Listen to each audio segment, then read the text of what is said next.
Hi, I'm Paul Jay. We're in Chicago at the People's Summit.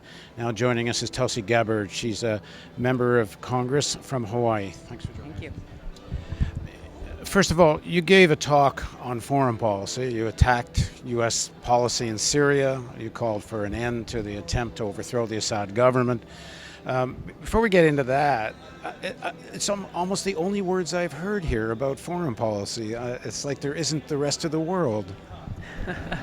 Well, I didn't have a part in organizing the events. I know they have a lot of really incredible people here speaking on a variety of different issues, but it's also why I felt it was important for me to come and to be able to share my thoughts on this important question, this important issue that is not something that is, theoretical. It's something that's real and that we are facing now and requires action. Right now. It requires action by the people gathered here, by the American people, to learn more about what's happening right now in Syria. Because as you learn more, then you will feel, as I do, the urgent necessity of taking action so we don't continue the same mistakes as we saw in Iraq, as we saw in Libya. Continuing those mistakes would only certainly end up with more human suffering, what to speak of the fact that it would strengthen our enemy and, in Syria in particular, put us into a direct conflict with Russia.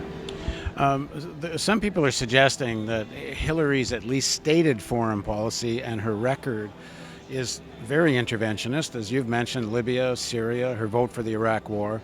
And at least on the face of it, if one is to believe anything Trump says, that Trump is actually less interventionist in rhetoric than Clinton is. What do you make of that? Well, the problem that I see with Trump, one of the many problems that I see with Trump, is that I don't know what he believes. I don't know what he would do.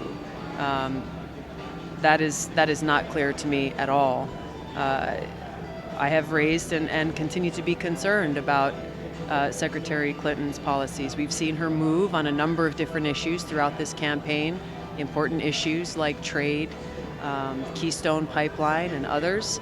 But unfortunately, we haven't seen any movement at all on her interventionist foreign policy, in particular her commitment to not only continue but to escalate this regime change war in Syria, and I remain concerned. Yeah, she continues to support the no-fly zone.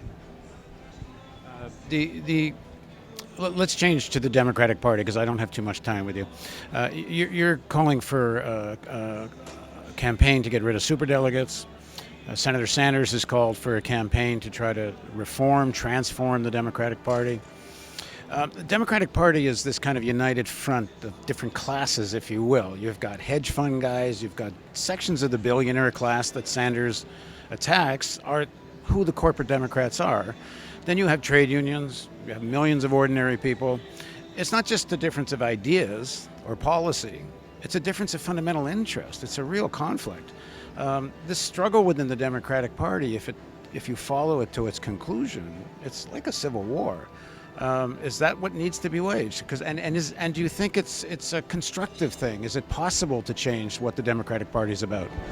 I don't know that it's constructive to look at it as a civil war. I think we've got to look for what that constructive path forward is.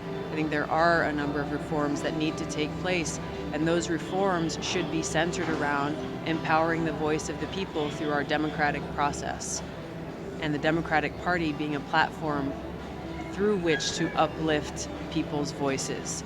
So as we look at the many different issues that have been raised, the superdelegate issue is one that's at the forefront that I and many others are bringing up that should end, is because of that. This is a process that does not best serve making sure that the people's voices through these elections are heard in a fair and transparent way. When I interviewed Senator Sanders, when I asked him, what do you do if you don't win the nomination? And I said, and what do you tell your supporters in terms of supporting Secretary Clinton? He said, well, it's not going to be up to me. It's going to be up to them. And they're not going to support her if she doesn't really take on the billionaire class. And he gives the examples of what that would mean. But there's sections of that billionaire class who control the DNC, who are the real hidden hand behind, corporate Democrats. That's why I say, maybe civil war is an inflammatory way to say it, but it's a real struggle here of interest. There are a tremendous number of people who are coming to this Democratic convention for the first time, who've never been involved with Democratic politics before, but who are involved now because they felt inspired by this movement that has shown them that their voice matters. So, we're seeing it in local and state parties. A lot of these changes already occurring. You can talk about the DNC, but the DNC is nothing without the state parties, the state party leadership, and the people who make up those parties.